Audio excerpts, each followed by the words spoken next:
welcome back to Oh the Humanities. This is the show after the last one that we did, but before the next one that we're going to do. What's you didn't your look up the name? number, did you? I did, it's 70. Oh yeah, because the last one was 69. Hi, I'm Paddy. How do you feel? How do you feel now? How do you feel now after that? Well, it sounded like you hadn't. You were setting me up there for I've forgotten it, and then I was going to challenge. Drop a sweet dunk, and then you said you were like, no. I'm a gunslinger, brother. Yeehaw. I am Coffee Jesus. Yeah, Thanks for asking. I'm going to fire, no pun intended, straight into my first nerd thing for this episode. Hit me. I have been getting into Italian westerns. Oh, okay. I've seen you talk on Twitter about this. And kind of, I thought, do I look it up or do I let him... I'll let you talk. I was going to look it up the other day, and I thought, no, I'm going to let you do.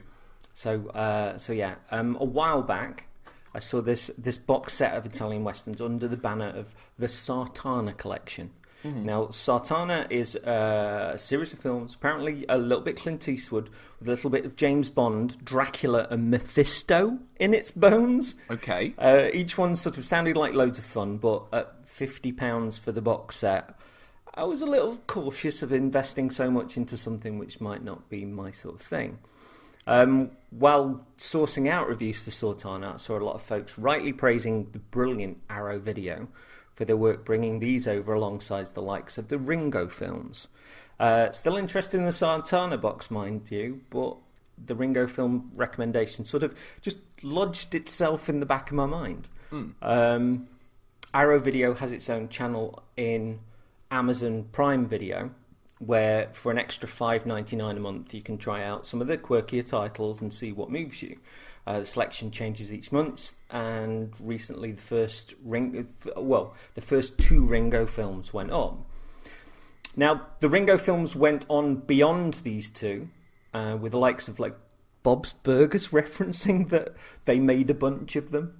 What? And as far as I can tell, the quality dropped a good deal as it went on. But you can count Quentin Tarantino as a major fan of these films. So both of these films are from 1965. The first of them is called A Pistol for Ringo. So a gunslinger called Angel Face is arrested for killing a group of villains, shootings he claims were in self-defense. Soon after, a group of bandits rob the local bank of $50,000 and hold themselves up in a far-off ranch.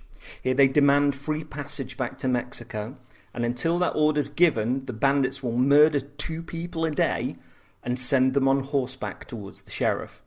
Now, the ranch not only contains, the workers that are there, but the sheriff's fiancée, Ruby. In light of this, Angel Face is given a quick trial and free passage from jail. To bring the bandits to justice, he negotiates 30% of that $50,000 as payment.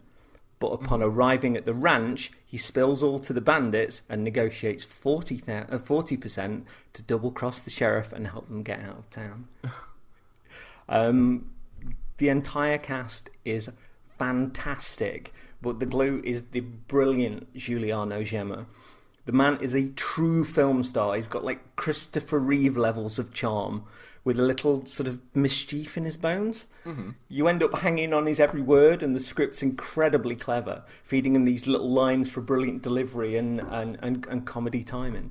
There's stuff that you'd normally get where, there's a bit with the villains where they're thinking that Angel Face is going to double cross them again. They were like, we can do this to him, we can do this to him. And you might see like Angel Face just pop out and just go, I wouldn't try that, to be honest. It's just like it's such a clever, confident script. I give a special mention to the female bandit, Neves Navarro, who's sort of Sophia Loren levels of captivating. She's got this stern look, piercing eyes, as well as the bandit leader, Fernando Sancho, who is this wonderful kind of villain. He's this big fat guy with sort of curtained hair, and he's always like launching into this big belly laugh, and it's wonderful. The thing blew my mind. I enjoyed it to pieces, and would talk to anyone about it who would even vaguely sort of listen. But Arrow Video had the second film up, like I say, The Return of Ringo. And it may sound like a sequel, and indeed uses exactly the same group of actors, but it's not connected to A Pistol for Ringo, and is a very different film. What? It's also a loose retelling of Homer's Odyssey. What? No, right. No, fuck you. What? So The Return of Ringo tells the tale of a Union man called Montgomery Brown who returns from the Civil War after 8 years away. He finds his town's been overrun by the Fuentes family, a rich group of Mexicans who kill whoever they want, have left the townspeople cowering in fear, and the sheriff's a nervous wreck who can barely hold a whiskey glass. Montgomery dyes his hair, changes into rags, and studies the town from the shadows, learning that not only do the Fuentes brothers have his wife trapped in their estate, but he also has a daughter that he's never met. The film is... My word, this film is good. Through the majority of it, you're watching the heinous crimes of the Fuentes brothers. Montgomery's watching on, and he kind of teases into this ecosystem as he sees who he can trust before making his move. And for 3/4 of the film, it feels as though you're holding your breath within this tension. You're just getting madder and madder, yearning for the moments when the tides turn. Juliana Gemma, once again, is absolutely outstanding. Although he's underplaying the role for the majority of the film, and even when we do see the moment when he turns and goes on the offensive, it's not a click into the sort of angel face personality that we saw in the first film. It's an entirely different performance. Ooh. Big star here is the soundtrack by Ennio Morricone. It's gobsmacking. It begins with this wonderful kind of crooning opening, like Ringo, just like this big swirling soundtrack around that. But it contains so many variations on the theme as it goes on, and the soundtrack plays such a huge part in storytelling. It's a big bugbear of mine that modern day films seem to forget that the soundtrack is a dancer in the ballet between actors, screenplay, and direction.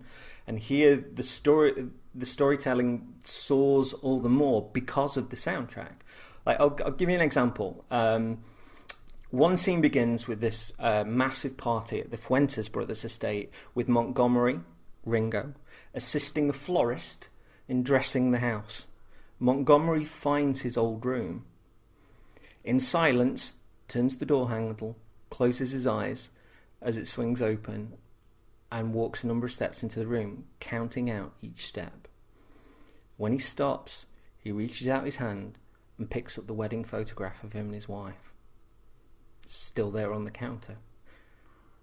He closes his eyes again and walks across the room, counting out each footstep again. Places his hand on a jewellery box, opens it, and the film's theme begins to play in soft, delicate chimes. Ooh. He opens his eyes and he realises his wife is still in love with him. As he closes the lid, the twinkling music box turns into this single trumpet, again playing a lonely version of the film's theme. He turns and sees his daughter fast asleep on the bed. We close in on his eyes and the strings start to rise. It's incredible. Soon after he's seen and pretends to steal the music box, knowing he'll be caught. He's taken downstairs to the main table and it's announced that it's customary to cut off the hand of a thief, but this is a celebration after all, so they stab a knife through his hand.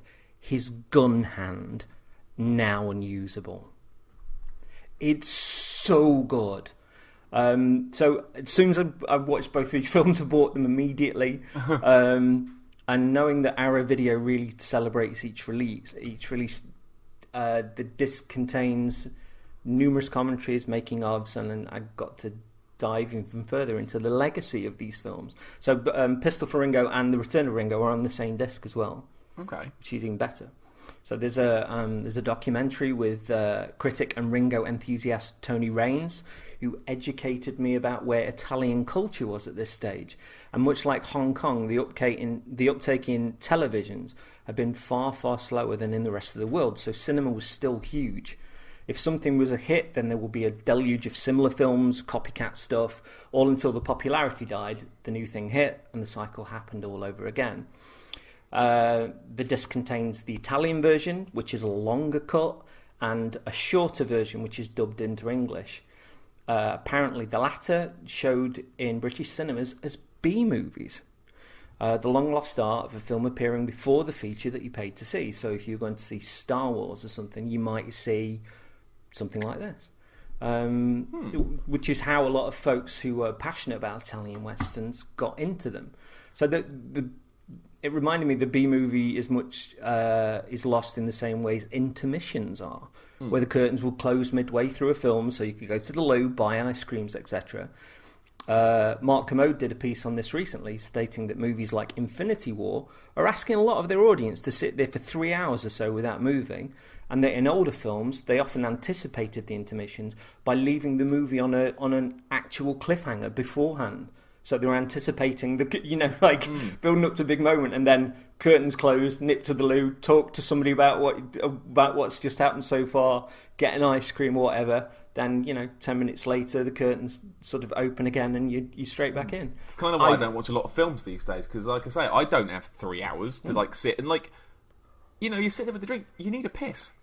But I like the fact that was tied into the storytelling, the intermission. That's pretty neat. But yeah, so I found out that it's Italian westerns where Clint Eastwood made his name in Sergio Leone's Dollars trilogy, where I think they said in the documentary that A Fistful of Dollars contained an uncredited screenwriting assist from the writer-director of A Pistol for Ringo and The Return of Ringo, Duccio Tessari. So the documentary went on to say how these films were actually filmed back-to-back, hence the same cast, and that the director went out to avoid the visual cliches of the genre in A Pistol for Ringo, filming it more like a drama. But the co-writer on The Return of Ringo and a more serious tone of the story may have encouraged more of a flourish to his work in the second film.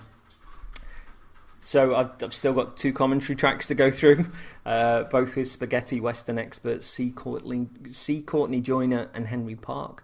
So there's still lots of stuff to uncover. Jeez.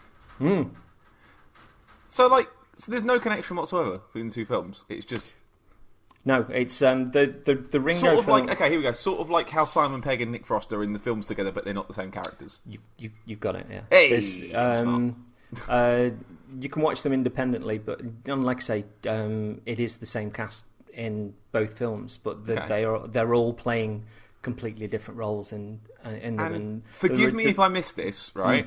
Am I just thick? Did I really miss something? There is somebody called Ringo in each one, isn't there? Yeah, Ringo's is he Angel Face? Is that Ringo is essentially Angel Face in the first one, and it's Montgomery Brown in the second one. Okay, because I think that was the only thing that was. I'm sitting here he's talked about all these characters, but he hasn't mentioned Ringo yet.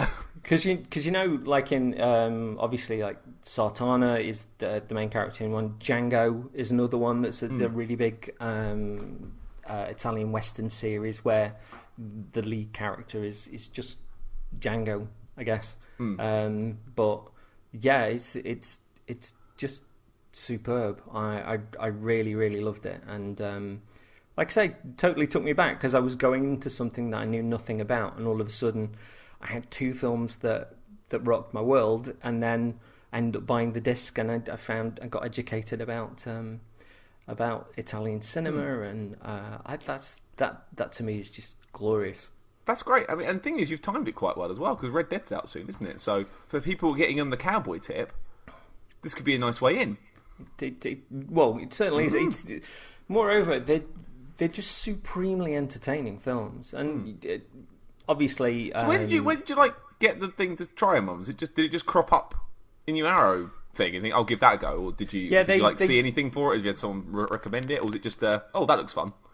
There was when I saw the Sartana box set, the artwork on the box set is superb, and I remember reading a little bit about it, and that whole cross between Clint Eastwood and Dracula and James Bond and Mephisto just sounded really cool. But people in the comments underneath was sort of saying, it's all credit to Arrow. They're doing these, 2K restorations on really, really old westerns, like super old nerdy westerns, and people were commenting on the fact that they'd taken A Pistol for Ringo and The Return of Ringo, and they'd done such a good job on, tarting them up and bringing them to the attention of audiences that desired them or maybe hadn't seen them anymore. Seen them before, but I'm when you're on Amazon Prime, you get Amazon Video as part of it, but there are other individual channels that you can subscribe to on their own. So Arrow Videos got like tons and tons of, seemingly at the minute, like Yakuza movies that are on there, like 1960s Yakuza movies. They've got the Guyver, Donnie Darko. They've got all the House films, all the Phantasm films. They've got the 2000 AD documentary. There's loads of stuff. And there's even something that I'll undoubtedly be talking about next time, which is two of these films of the three have just gone on, but I've actually bought the DVD, which was something that I found out as a sort of side from looking up some Ringo stuff on YouTube.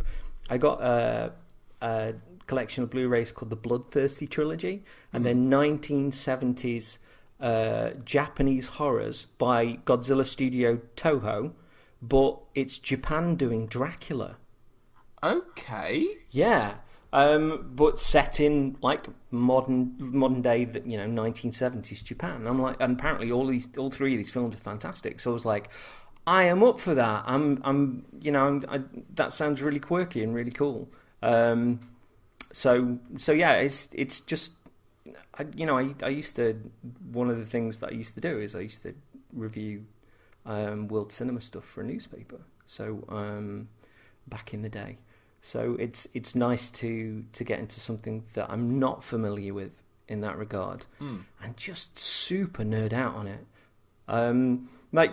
There's even like touches that are still making me smile. Like there's a bit in A Pistol for Ringo where Angel Face sort of dives at this guy, and like they go through this roof, and you see this guy fall onto a piano on his back and then bounce off it, and then there's this little delay, and like Angel Face just lands on it with his boots, like on top of the piano. It's really good. Like it lands sort of proper way up. So they're brilliant films. Literally, if you like westerns and don't mind the fact that.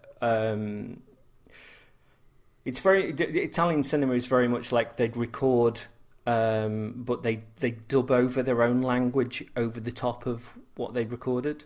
I've found this in a lot of Italian stuff, and there is an English dub over the top as well, should you wish. So there are some people that would remove a level of immersion for them, but I just found them like super, super brilliant films.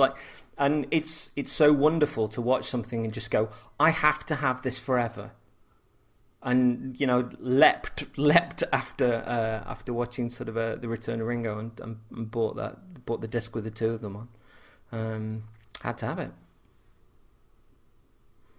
So if you like westerns, big thumbs up from me. There you go. How many thumbs? The two that I own. Excellent. Does it sound like it might be something that you would like to watch? That sounds fun. Yeah, no, that does sound like fun. I have got a couple of cowboy films I picked up at work a while ago. Like the Dollars films, like Good, Bad, the Ugly and stuff. I have bought that trilogy afterwards. I haven't seen them, and Neither have I. I pinched some of the music from the One Bro stuff, and I've not seen the damn film, and it's like, I should see it. We had someone donate a shitload of films, like, I've got to get all these, and I picked up stuff like The Godfather and oh Christ, Full Metal Jacket, which, goodness me, like, so much of the stuff, like, the sort of, the tropes in, like, these Vietnam films all came from there, like, the angry drill instructor, like, that's where he comes from. Like, like, it's such a good film. Like, I didn't expect to like it as much as I did. And again, when me and Laura can find an evening where we've got a couple of hours spare to sit down and, just veg out and watch a film. We've both been quite busy recently, so we haven't had a lot of time. But I'd rather sit down and watch like a bit of classic cinema than watch another 3-hour superhero film these days, to be honest. I think a lot of what's paying me about Netflix is oftentimes I can be in the mood to watch a film, and I'll be trying to obviously avoid the Insta trailers, but I'll go through the lanes on Netflix, and before I know it, I'm not in the mood to watch anything anymore. Yep. Oh my god, yes, the Netflix burnout. It happens to us all the time. I really like director's commentaries, and I like documentaries, and I like that sort of stuff. And a while ago I did a piece on here about an Italian horror B movie called Contamination. And I remember. Yeah. And that was a little bit sort of so bad it's good, but the documentary stuff was just a joy. Like the modern day interview with the lead actor, who was a very distinguished, sort of well spoken man, he was saying that because he was in like Zombie Dawn of the Dead, as well as like big sort of BBC productions and stuff, and he said that his wife's brother was a politician. He says, "Oh, a terrible thing. We're going to be banning a group of films on Monday." And I said to him, "Oh, you'll find me in a few of them." And there was the great thing where he was saying that a lot of money for Contamination came from Cambodia, and when we were returning, we were told that we were going to land at a different airfield. Those of us that spoke English, we were to pretend that we didn't speak English. And most of us were pretty sure the alien eggs were full of cocaine. And I'm watching this stuff, and it's just this to me is a wholesome movie experience. And this also ties into some of the things we've been talking about the games we've been playing recently, and I quite like to see ambition, and something isn't shit if they reach for something and it doesn't come off, and I quite like the fact when they reach for stuff and it really does, and it's nice to enjoy a film as a whole and appreciate it for the things that make you smile and the things that maybe aren't so good, but sit in the soul as like a really nourishing experience, and you're not basing that on $500 million worth of CG. And my taste these last number of years have broadened into a real love of practical effects again, and touchstones into my Harryhausen obsessions. And would you say they become as broad as a Yorkshire accent? E70. I'm not going to go into that again. It's Stephen Colbert's jokes, not mine. But I like my Godzilla films, my Japanese superhero stuff. This is the stuff that I enjoy on a daily and weekly basis. But finding that something new, which makes you go, oh, and then you find out that there's more of it, and you're like, oh. That to me is just pure glitter, and so yeah, the Ringo movies are fantastic. I can't recommend them highly enough. Awesome, I will endeavour to find them. Please do. Once I catch up with the 400 other movies that I've got on the list that I've not yet seen. Yeah, but that's life's hard, isn't it, man? I'm so busy. What have you got up first then, my bro? My thing, and I'm glad we talk about Netflix, because my thing's the thing I found on Netflix. So you've spoken about an Italian cowboy, like an Italian Western film. Two things I wouldn't have thought would go together. I watched a hip hop samurai anime. Can you guess which one it was? I think it was Champloo. It was Champloo. I finally got around to watching Samurai Champloo after doing the Netflix thing. I'm glad we talked about that earlier, because it literally ties into this. After scrolling past it about 1,000 fucking times, I was like, do you know what? I fancy that today. But do you know the connection to Dark Souls with Samurai Champloo? I'm looking at the Wikipedia page as fast as I can. I do not. No, it should be in your mind. But it gets in my mind from Wikipedia. Is that right? Yeah.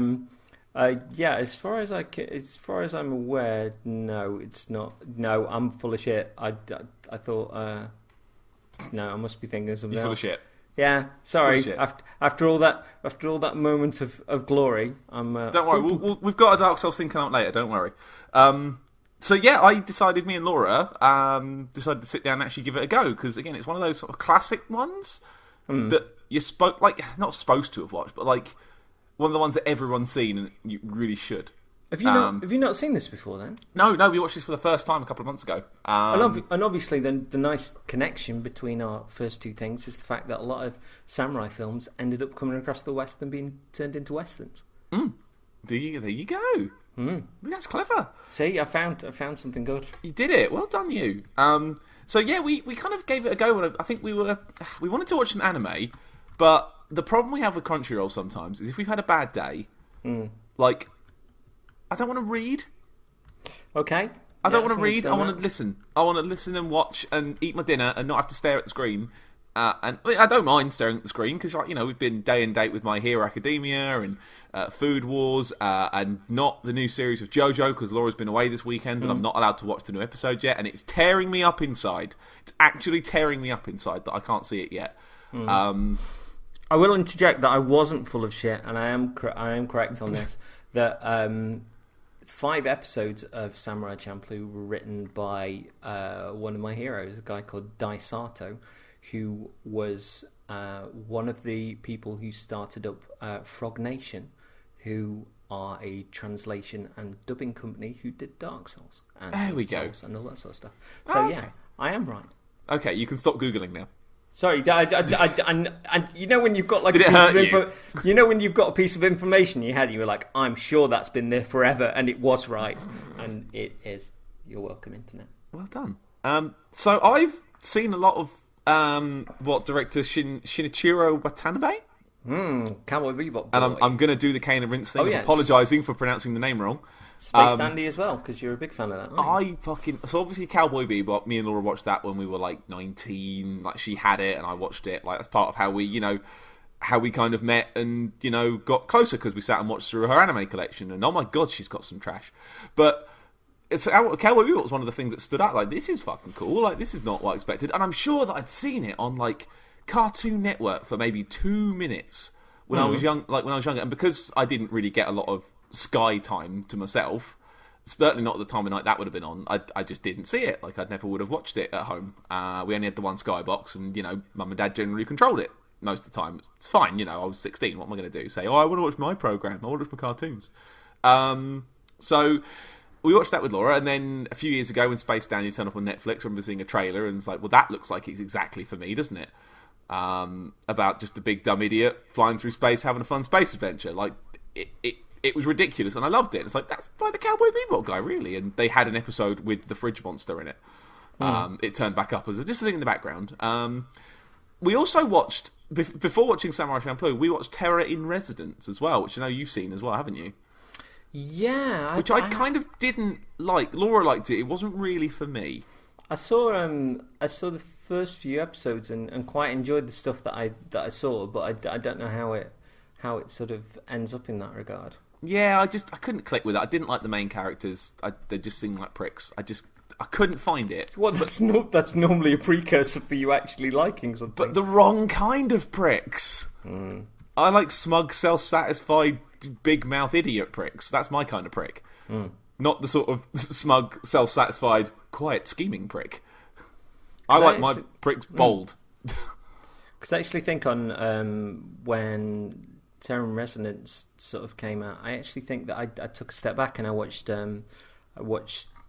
Watanabe's Kids on the Slope, which is a musical anime, and I really enjoyed that. So. And that's seemingly the one thing on his directorial list that we haven't seen. Now we've finally caught up with Champloo. But anyway, Samurai Champloo.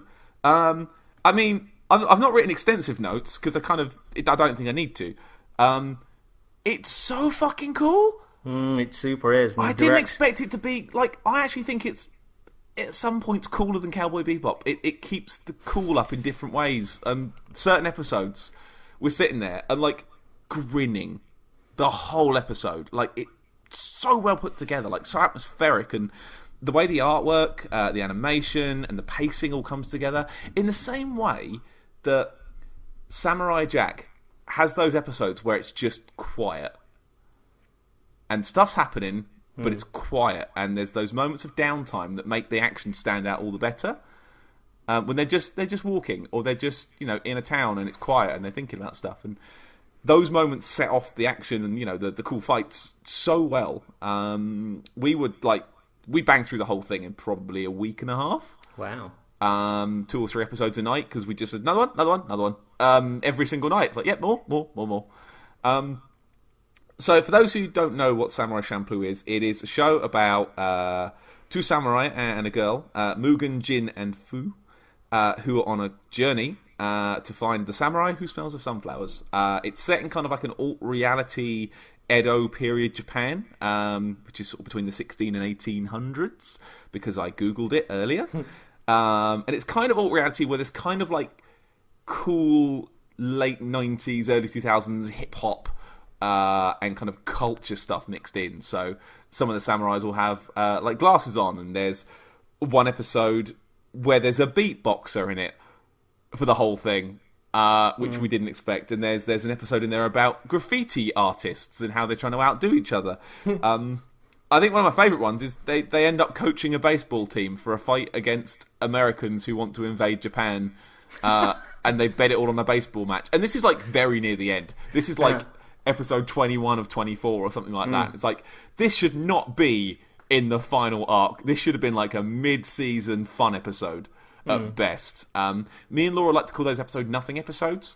Okay. When you're watching a show and it's just nothing comes out of it. You'll maybe get a little bit of character stuff in it, but at the end of the episode, everyone feels stupid. Nothing's really got done, and we move on to the next thing. And we like those.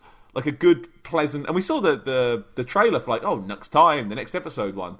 And it just had, I want you to coach your baseball team. Like, watching that right now. Fuck it. It's like comics used to do this really well, where, you'd have like a day when all of the X-Men played baseball, or and these... I had a swimsuit special. Yeah, these kind of side steps are really cool. I mean, there's been stuff like that in my Japanese superhero stuff. It's like, you've discovered a group of aliens and they can stick around, but they're going to go home if you beat them at rugby.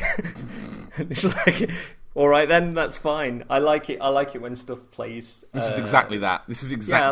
I like the sincerity of being able to change tone like that. Yeah, and for like every episode where there's some real serious like heartbreak in some of these episodes. And there's some real quiet, sort of dignified fights. With sort of assassins that have come to get them, but they've still got some honor in there. And they're still not just there to goof off and muck about. Like there's actual real stuff going on, and all their pasts catch up on them eventually, and those episodes are among the best when you start learning actually about who these people were before they went on this journey. Because for the most part, for the first half of the season, you just know them by what they're doing on the show. You don't know much about where they were before. You know that Mugen is, I would say, the main character, probably a push. He's very brash. His fighting style is like all over the place. He's quite lazy. He's a bit of a shithead. And I think they're all shitheads. The main 3 are all shitheads, really. So Mugen's like a brash, jumps around. His picture on the opening credits is a rooster. If you imagine kind of kicking and pecking and like biting and scratching with everything he's got. Second character is Jin, who's a wandering. Is it a Ronin? Yeah, that walks around. Yeah, so he's walking out. He's cool as shit. Very quiet, very calm, very together. Wears the reading glasses the whole time. A complete polar opposite. Very cool, like still water in a person. And he's a quiet shithead. And the girl that follows them, Fu, who's somehow convinced them both to stop fighting each other and come with her. I can't remember the reason, but she manages to like tell them, I saved your lives, you owe me. Come on with me on this quest, we need to go on. And these 2 impossible badasses, she is not scared of one bit, and tells them to shut up all the time. And she's a bit of a shithead too. And I think that's why I like them, because they're not just kind of like perfect, noble, we must save the world characters. They're flawed. They have problems. They aren't complete people, really. They all have issues they're not really dealing with very well. While they're also running around getting in trouble for stealing dumplings. And I think that really helped us, me and Laura particularly, really like all three of them. Usually when you get this sort of show for us, we'll have the ones we like and the ones we don't like. And every single character was good. We didn't go, oh, it's one of these episodes. Oh, Christ, okay, turn it off. On The Simpsons, oh, it's a Lisa episode. Next. Like, that sort of thing. You know what I mean, right? And we didn't have that with this. It was just... I mean, that's without even really talking about like the action. Like the fights are amazing. In the same way that Cowboy Bebop was fluid and really dynamic fight scenes. Like these are the same. They're scrappy. They're choppy. Yeah, but I think you can say that on the one hand, but tying into what I was saying about the soundtrack being a huge colour and my favourite stuff and something that the West has forgotten. That you can say that those fight scenes are scrappy, but they're matched to the music so perfectly. And when you've got, saying that the opening episodes where there's a fight sequence with the two boys in sort of separate places, and you get the remix, like and you actually see that visually happen, and then cut to the other scene. You can say how scrappy those fight scenes are, and a lot of that is down to their fighting styles. But the way that is synchronized to the soundtrack is staggering. And again, a good fight sequence is like a dance sequence. It's a movement of the dancers and the music and the camera, and that ballet that goes on between them in Bebop is a perfect example of why I think a good soundtrack is important. Absolutely. Plus, I'm wondering how many people will might stumble over that on Netflix, having maybe studied to those trip hop beats, lo-fi trip hop beats. I swear to God, I put on the soundtrack earlier, and it was like listening to lo-fi music to chill study Game 2. It's a phenomenal soundtrack. Give that YouTube channel the granny. That's the best music released this year. The lo-fi channel. Samurai Champloo is the lo-fi channel of anime. There you go. It is a good show. There you go. It's a great show. Like, and when I say scrappy, I mean that in a very good way. Like, not for anime fighting. This is hard to say, but like believable. Like the way the characters fight, you believe that's how they do. They've got their own fighting styles. You're watching them do their own thing, their own way, and you buy in because it's so well realized. And they fight the way that their characters have been deigned to fight. They fight exactly as you'd expect. Either the cold precision of Jin the Ronin or the unpredictable backflip jumping off table shit of Mugen. Like, it's amazing. Like, they fight as their characters are. It's show me the character by what they do. And yeah, that like you said, that opening episode, I've written that down as one of the only other things that I haven't mentioned yet. With the soundtrack remixing as it flips back and forward. Amazing. Sublime. So good. We've already found the soundtrack to put on the playlist of forever. So yeah, I fucking love Samurai Champloo. I didn't expect to like it as much as I did, because I thought, it's just a samurai show. Because I've seen loads of samurai shows that Laura's got, and I thought they were all a bit crap. I didn't like... What's it called? Fuck. God, she's got so many I've watched and I didn't like. I was going to say, you don't need to go into the stuff. No, that you I don't. You celebrate the thing that you do. Yeah, they were very generic, whereas this had something a bit different in it, and I like that. And I can see the natural progression now from Cowboy Bebop to this. Like, you can see a very straight line between the two. But that's not a bad thing. It's taking an idea and trying a different angle on the idea, I guess. Okay. Cowboy Bebop was, let's do bounty hunters and jazz. This is samurais and hip hop. Like, brilliant, and it fits and it works. Okay. Yeah, like it's a new attack on a similar idea. But yeah, Samurai Champloo, love it. What's your second special thing? Or should we have an intermission now so people can go for a piss? Yes, absolutely. Draw the curtains, play the music. No, play actual music. Go get some popcorn and an ice cream. And talk about Samurai Champloo and the Ringo films. Yeah, amongst your friends, and just speak to people on the bus while pissing. Yeah, and talk to yourself.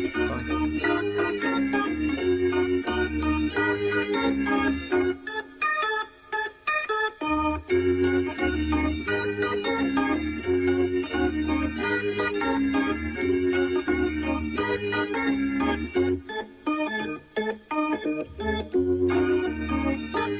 welcome back. Right. So, my second thing is another Italian Western. Oh! So, this one is Day of Anger. So this was in... That's a very good... Can I just interject and say, that is a fantastic title. It is. And it was one of those where when I went to get the Ringo films, they were on a 2 for £25 offer. Mm-hmm. And I was like, right, let's have a look. What else is here? Oh, okay. Yeah, this one seems to be favoured by people that have liked the Ringo films and stuff. So yeah, I'll take a bit of a risk. So and there was also a straight down the line connection, which made me go, oh yes, this one. So Giuliano Gemma plays Scott, a bastard son of the town of Clifton. Scott's mother is a whore. He's never met his father. Scott's the dog's body of the town, removing spit and piss from the saloon, sweeping porches, tending horses. He lives in the stables and hidden above the rafters. He has a wooden replica gun that he's made and a holster made of rope, practicing drawing the weapon and saving whatever money he gets and dreaming of being more. A mysterious stranger enters the town, Frank Talby. Frank treats Scott as though he's an actual human being, buys him a whiskey in the saloon, much to the ire of the owner and patrons who don't want him there at all. And here there's this amazing bit of dialogue which still stays in my head, where Frank asks Scott his name. He's like, Scott? He's like, Scott what? Just Scott. I've never met my father. Everyone calls me Scott. What's your mother's name? Mary. Then you shall be Scott Mary. People will laugh at me if I tell them my name is Scott Mary. Then give them a reason not to. Ooh. Oofed! That's good. Yeah, so Frank leaves to visit a nearby town, finding a fella called Mad Jack. I think it was Mad Jack. It turns out Mad Jack went to prison for 10 years, is out, and owes Frank $50,000. It turns out Jack was part of a heist on a bullion train, along with a number of other people. Mm. These people fitted up Jack, denied all knowledge themselves, and the money was never found. The other people are the people of Clifton. The judge, the bank owner, saloon owner, everybody there that treats Scott like shit, they're existing on money that isn't theirs and from the swindle that they did on Mad Jack. So Frank buys Scott a gun, dresses him well, returns to Clifton to take what's his. The film is absolutely outstanding. I can't emphasise this enough. Like, Lee Van Cleef is mysterious. He's smoulding. He devours every second that he's on camera. Much like his performances in the Ringo films, Giuliano Gemma is once again absolute charm. And yet nothing like his performances in A Pistol for Ringo or The Return of Ringo. He's an utter star. And he's fast becoming one of my favourite actors. And I really want to see sort of more of his films. Arrow Video have done wonders with a 2K transfer of a 1960s movie again. It contains a shorter dubbed English version of the film, plus a longer iteration dubbed into Italian. Like all of the films, Arrow have commissioned new artwork for one side of the inlay, with the other featuring the astonishing original poster art. And both of those link up really well with the Ringo films. I put a picture up on Twitter of the two of them sort of side by side, and the artwork's just glorious. Ooh. Oh yeah, and it seems the film is famous for a particular action sequence where a hired hand comes into town and challenges Frank Talby to a duel. Not one of those silly ones where we step backwards and then shoot. Frank mocks, no. The challenge is for both men to race towards one another on horseback, load a single-shot rifle with bullet, gunpowder, light the spark, and fire the gun before the other shoots. It's almost like some kind of gun-based Wild West joust. It's incredible. What? Yeah, it's just amazing as well, and the outcome is just super, super clever. Where you actually see them on horseback, like trying to load this gun and like put the gunpowder in there and sort of get the bullet and light the spark, and it's as they're both sort of getting further and further towards one another. It's really good. Big shout out to the soundtrack as well. It's by a gentleman called Riz Ortolani, who's famous for his work on Italian westerns, but also Quentin Tarantino took pieces from those soundtracks and used them in Kill Bill's parts 1 and 2, Django Unchained, and his work was also used in 2011's Drive by Nicholas Winding Refn and in the video game Grand Theft Auto London 1969. Oh. In 2013, he was awarded the Lifetime Achievement Award from the World Soundtrack Academy. So yeah, I put up the start to this film on Twitter because it's just huge. It goes straight into that opening sequence, and it just made me want to sort of have a fight with God. It just made you feel like, oh, this is a really good film. Was that the one where I told you that I could probably make that? Yeah. Given a day. Did you listen to that piece of music, though? Yeah, it's great. Holy cow. So this puts me in the position of obsessing about westerns, and as you alluded to, it's a strange one to sort of ponder on that. So yeah, it was weird because I went on to YouTube afterwards. I was looking at various bits and bobs on Giuliano Gemma, and it decided to go into a piece about his funeral, and I clicked off as soon as I got into it, but it did make me go all lump in throat, teary-eyed. Oh. It's strange to get into an actor's work and then be reminded that they've passed away, and he passed sort of pretty tragically as well in a car accident 5 years ago.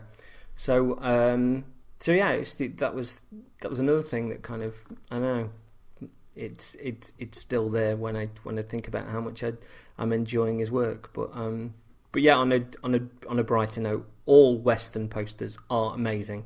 I was looking at all the different pieces for like Day of Anger, not just those that are in the Blu-ray, but the actual cinema posters at the time. The colours, the compositions, they're all just jaw-dropping. So and let's face it, most film posters nowadays are poop. Yeah, here's all the faces. Yeah, that's pretty much it. Are you all right at Photoshop? What's Photoshop? Doesn't matter. Just stick these in the same picture. Just make that character's head look like they're kind of in the suit. Yeah, it looks the wrong size. Doesn't matter. No one will care. Yeah. So I'm looking at posters. They're really good. Mm. That was me quietly typing. If anyone heard that on the show. Yeah, I didn't know if you were bored. No, I drifted off. I was just checking my Facebook. No, I'm looking at posters. It looks great. Mm.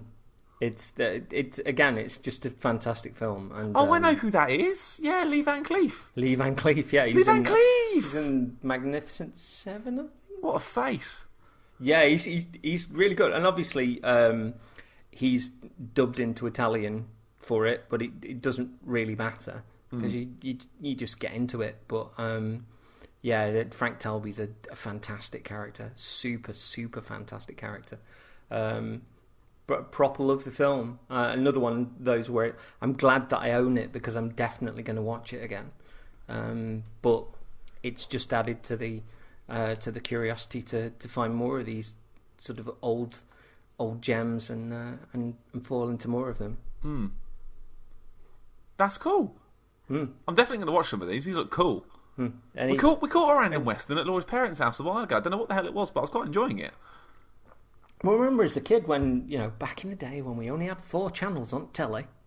But, I used to watch like westerns and on like a Saturday and Sunday afternoon with my mum or with my granny, or when there was a film on, oftentimes it was going to be a western if it was a Saturday and Sunday afternoon. Mm. Or a war film or something like that. But yeah, I don't know. It's another one of those things that brought back memories, but falling into the legacy of Italian cinema at that point. And like I said, finding such a wonderful actor in Giuliano Gemma, who was just super handsome. Yeah, I'm really taken. So I need to find more. But Italian Western wise, I did buy the Dollars trilogy because I got all 3 on Blu-ray for a tenner. That's not bad. Yeah, so I'm up for that. But with you saying about classic cinema as well, the thing that I leapt onto after that, where I went, Oh, I can see me watching all of those. I saw a Dirty Harry box set, and I was like, yeah, I can see me watching all of those further down the line as well. And that was another one of those where I'm sure I've seen one of them, the one with the Tyne Daly from Cagney and Lacey in it. But again, that was when I was much, much, much younger. But I quite fancy those further down the line as well. So undoubtedly, they're going to turn up on here as well. So So yeah, that's my second thigh. Superb. Unless you've got any questions. No, you've answered all the questions. I think you've spoken fabulously, sir, and I have nothing to add. Then tell me your final choice. My final choice on this episode of O the Humanities is oh my god, it finally clicked news. I've been reading Berserk. Oh yeah, didn't you? I mean, you had a few pops at this. Well, I was debating whether or not to save this for a Twin Humanities or not because it's so fucking close to Dark Souls. It's ridiculous, but no, it belongs here. I think there's kind of a running theme because that one's like a super violent, gory western. Super incredible. You know, samurai films obviously influenced westerns when they came over to the West anyway. So, and I brought westerns, so it's crazily tied in a bit. It's done well. We've actually done really well here.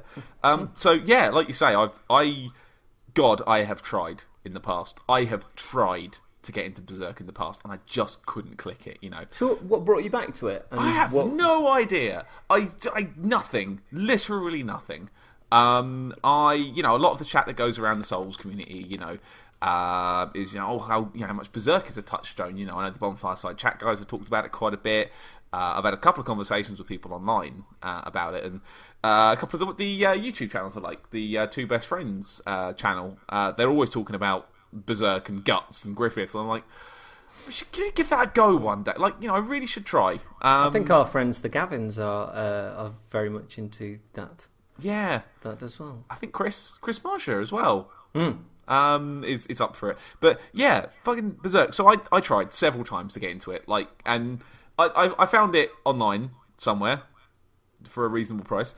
And I tried, and I think the reason I wasn't getting it is because the first story isn't really part of the story. Okay. The first book or story of Berserk is kind of more of a mood piece. So I suppose Cowboy Bebop's first episode isn't really connected that much to it all, but it's more of this is what the show's like. It sets a tone. It's a tone setter, yeah. It does that, but you don't it doesn't start at the beginning of the story. It starts fucking miles in. I would even argue probably past the end of the first anime, I think, is where this sits chronologically. So you kind of get, this is Guts, this is what Guts does. Guts is fucking cool. He's really good at killing things. He's a little bit mad. He's angry all the time. This is Guts. Enjoy. And I kind of didn't like him at the time. I think when reading it first, I didn't like the character. It's just this is just big and gory for the sake of it. I don't get it. I've just got to read another 400 volumes of this. Nah, this doesn't seem like it's going anywhere yet. And I don't know what clicked this time different. Again, I still don't quite like the first volume, I don't think. But once you hit the second story, which is the backstory, it whizzes back in time to when Guts was 16, and it starts from there. And once I hit that stuff, it clicked, and it clicked really, really hard. I was reading sort of 2 volumes worth of it every day. I've been reading it for the last 2 weeks, I think. And for those who know how far into it, they've just got on the boat. Now, I understand the boat is going to take a while, but they've just got on a boat. So for those that are watching, that's how much I've consumed. It's quite a lot of it. So Berserk is basically fucking Dark Souls. How close is it to Dark Souls? There are so many things that now make sense. In terms of design, in terms of world, in terms of details of armor, ways of drawing things, ways of creating things. I'm going to give you the big one, which is the classic picture of Artorias, is Guts in the Berserker armor. Yeah. It is Guts. It is ridiculous. the way that armor's put together with the kind of foldy flaps on the side as well is mirrored in a lot of the design work on a lot of the armors in Souls. The greatsword weapon is Guts' sword. It's a giant bit of metal. It's not really a sword. It's a giant flat bit of metal with a handle. Just as a brief question for you, which popular and brilliant game featured the Guts and Griffiths' armour? That would be Dragon's Dogma, wouldn't it? You are correct, and I wouldn't have got that reference at first because I wouldn't have twigged. The Abyss Watchers in Dark Souls 3, that armour, apart from the hat, that's a Berserk. Yeah, that's a Berserk. That is absolutely a Berserk. Even down to the one arm being a bit different than the other one and a weird little half cape. That's very Berserk. So, like, the iconic character Guts in the middle, we kind of see him as he is kind of not fully formed at the start, but, like, where he's going to end up after several years of bad thing. He only has one eye. His other eye's closed. He's missing an arm. So at the elbow, he's lost his left hand, which has been replaced by a kind of prosthetic that has a repeating crossbow stuck on top and a cannon inside, which are used to great effect. And it's the kind of repeating crossbow where you have to turn a little crank on the side and the bolts shoot out. I didn't like it at first, and now I think I like it because it's kind of dumb. But it works. And his obviously his trademark, which is a sword bigger than any human should be able to hold. Like, it's ridiculous how big this sword looks in the show, like in the manga. It shouldn't be. It's a Buster sword, isn't it? Yeah, and several of the characters allude to the fact, like, how the fuck can he even hold that? Let alone swing it. That's ridiculous. And, like, Guts is strong, right? So Guts is very strong, and he's always used big swords. But, yeah, it's inhuman strength, how strong he is. And, like, it never feels like it's like, this is the best win character, because he's always the best, and he goes with the strongest sword, because he is the strongest. Because he loses a lot. Like, he gets the shit kicked out of him quite a bit. So it's certainly not like, what's the word? Mary suing. Like, he's not just absurdly powerful for the sake of it. So, as the story kicks back, so you kind of deal with the first bit, and he kills a snake man who's in charge of a castle, and it's like, oh, I'm generically evil. And he kills the big snake man by shooting crossbow bolts into his face from about 2 yards away. Shouts about Griffith a bit. So you kind of know they've set up that something bad has happened. Really, really bad has happened. Like, he's furious, he's baring his teeth, like, Griffith! And then you cut back to when he was young and doing his first, proving against a big knight called Bazuso, who's presumably killed like 50 men, and he's got this big axe and he can't be touched, and Guts pretty much kills him in one hit with a big old sword. And he ends up meeting a man called Griffith as this goes on. A white-haired, very, very pretty boy. He's a very pretty boy. Who's putting together a mercenary band, and he has a dream. He wants a better sort of tomorrow. He is bringing these people together and taking on like tremendous success, like in his campaigns, and he actively seeks out Guts to become part of his crew, which he never does. Apparently, it is the first person who's like, "No, I'm impressed by you. I want you in my troop." And Griffith, he beats him in a fight. Guts doesn't want any part of it. He's like, "No, I'm done. I'm out." So Griffith's like, "Well, fight me, and if I win, you're mine." He's like, "Fair enough." Griffith ends up standing on his giant sword and pointing his sword at his face, which Guts then bites. He's a man. So obviously Guts ends up losing and ends up joining the bands of the Hawk, and for the next ages and ages, like, you sort of follow them kind of moving around and how he sort of ascends through the company and becomes a commander of the raid team really quickly, and his sort of friendship and camaraderie with Griffith, like, they've struggled together, they've worked together, they have the band, they have Casca, the girl who is, a tremendous part of the story later. You've got Caucus and Pippin, the other characters of the band, that are cool, and they feel like a real group of like friends and comrades and a team, I guess. and obviously there are hundreds of faceless dudes, but the band there in the Band of the Hawk is getting better and better and better, and they're getting notoriety, and sort of nobles are taking note, and just like an army of commoners are getting invited to sort of, hobnob with the bigwigs. And then when things turn, holy shit. Holy shit. Holy shit. Like, you knew something bad was going to happen. Because, like, the ferocity of, like, Guts hating Griffith at the start, before, like, the backstory starts, you're like, right, something terrible's happening, because these dudes are mates. Like, these dudes are fine. They are very, very much friends.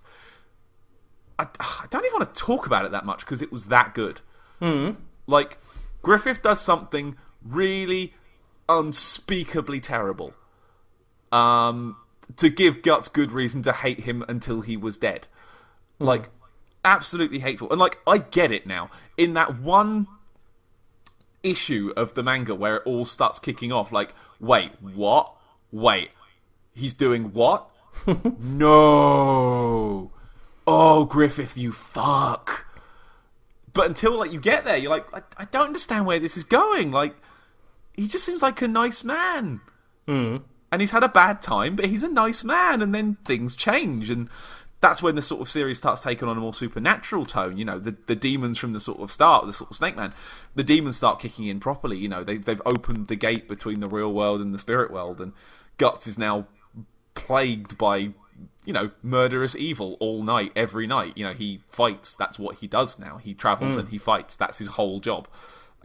He to get rid of Griffith, and it's not all grimdark either. Like, he gets people that are friends. He meets people who sworn enemies that become his friends. Eventually, they join his little group going around trying to find Griffith, basically, and kick his butthole.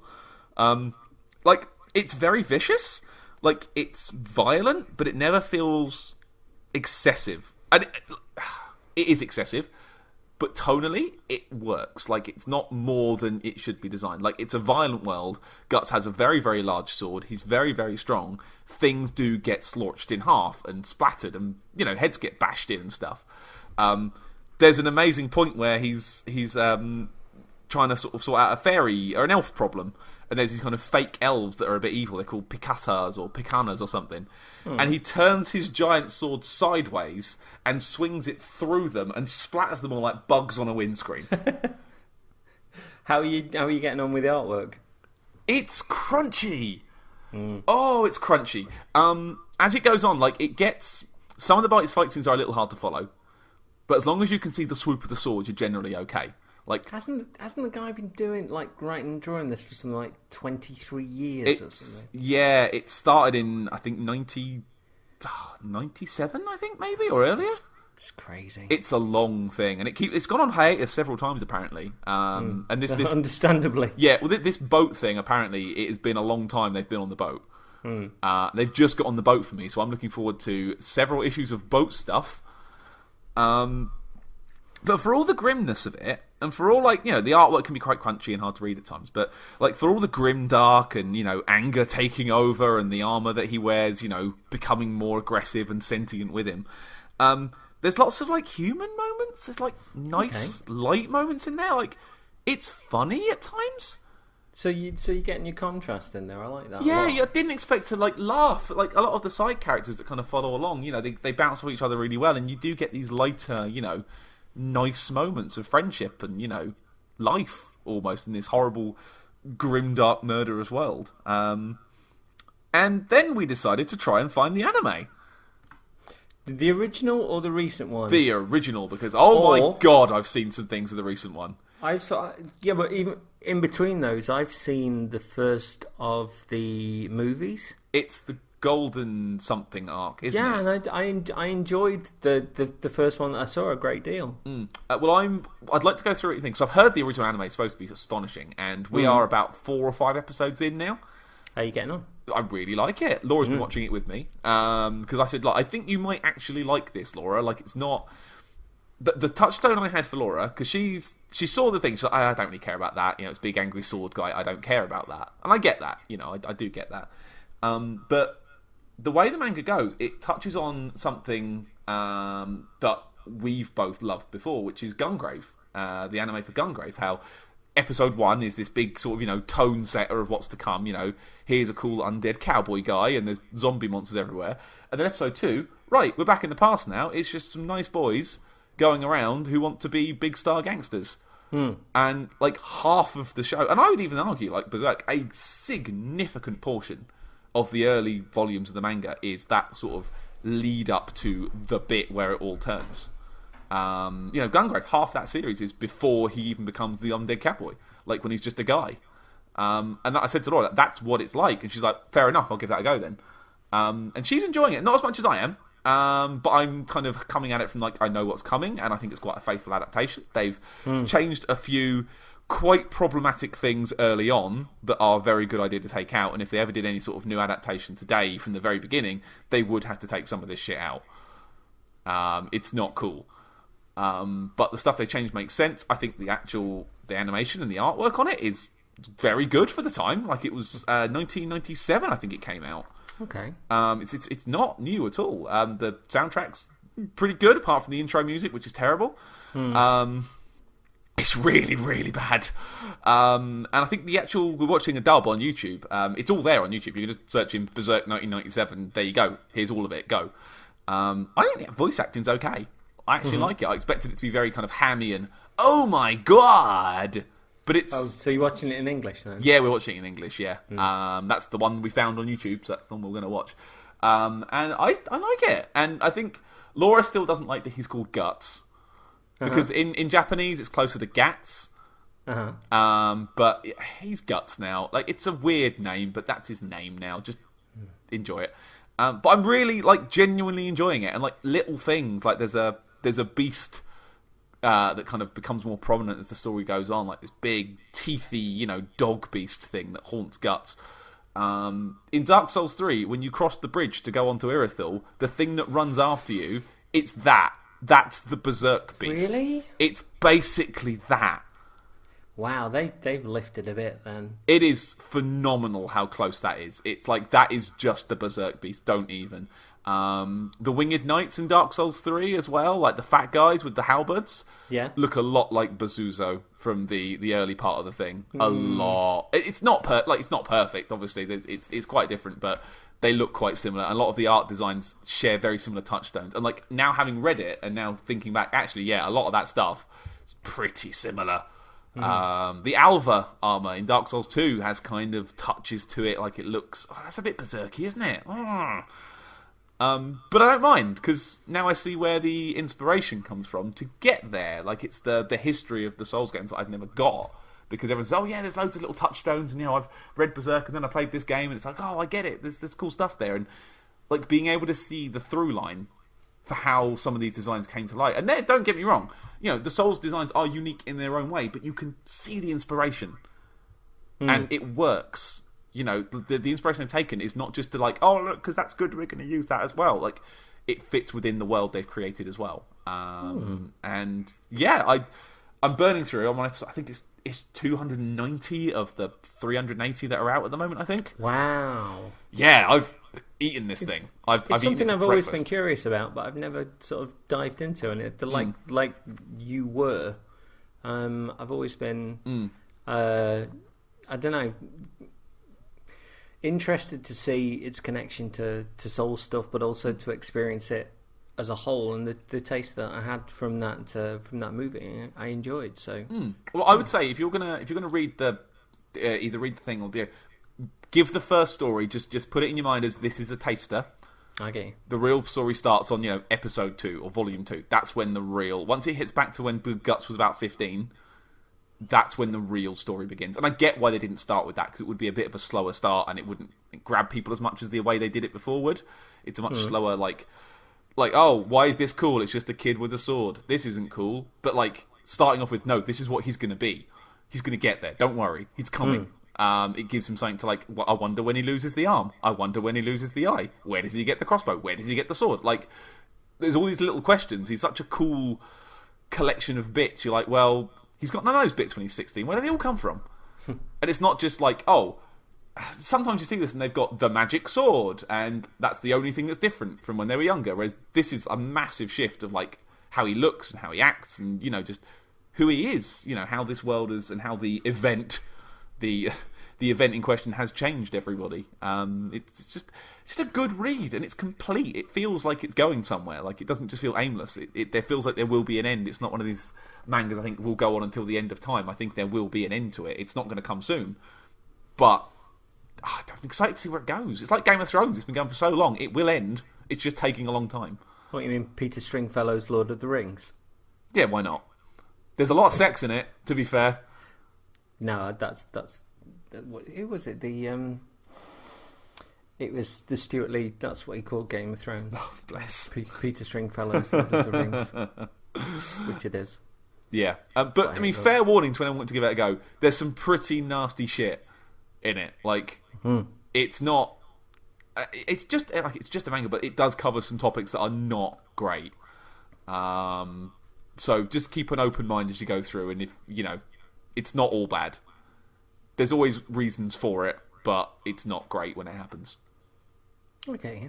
Not endorsing it in any way, but push through. It gets better. I promise. I think we've strangely tied together quite well there. Yeah. So thank you very much, everyone, for listening. More nerd stuff soon, and undoubtedly we'll be delving back into Immortal Unchained. Because I have a lot to say. He certainly does. I've got a lot to catch up on as well. But we will see you next time. Cheers, bye. Bye, everyone.